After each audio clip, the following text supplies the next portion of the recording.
Hi, I'm Matt, co-founder of Reason Digital, and I'm here to talk to you about some of the challenges that charities can face when they start going through a process of digital transformation or when they try and reach digital maturity. So first up really is just kind of where to start. There is so much technology, there are so many platforms, there are so many ideas that people have for how it can be used. Really picking a starting point is often some of the hardest things about starting on a transformation journey.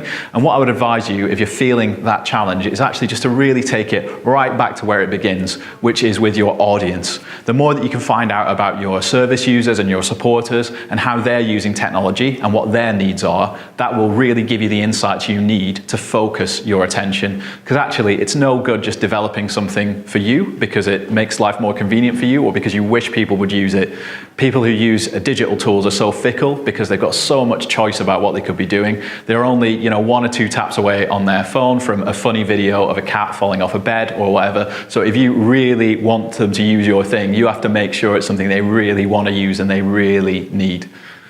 Next up, a challenge is, of course, people, and it's kind of unexpected to talk about people when we're talking about digital projects. We think that it's all about kind of technology and we think it's all about code, but actually, really, whether people within your charity and your organization embrace and are empowered to use digital in their day-to-day work is absolutely do or die for any kind of digital transformation. So it's really important that you understand, do you have a culture that's ready to accept digital? Do people understand what digital means? Do people feel threatened by it in your organization, or do they feel really excited by the potential for it? So actually spending a lot of time working with people, rolling out programs of culture change, rolling out programs of skill building and capacity building are actually just as important as the code and the technology.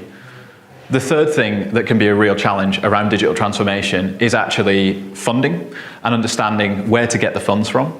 This is a perennial challenge for any charity. What I would really recommend is thinking about sources of funding, not just ones that are overtly for digital, but actually thinking about sources of funding which are for services or to develop new ways to canvas for support. Because actually digital is just a way to do those things.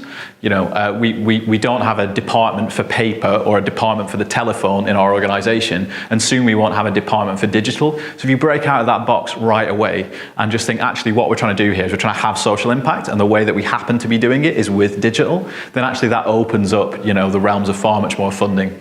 The other thing I would say is, that actually this is something that really justifies core funding, because actually if what we're doing is transforming some of the services that we deliver or some of the ways that we are enabling supporters to give money to us or give their time to us, that's something that perhaps justifies core fund expenditure and not just something we should optionally do if we manage to get a third-party funder to fund some innovation.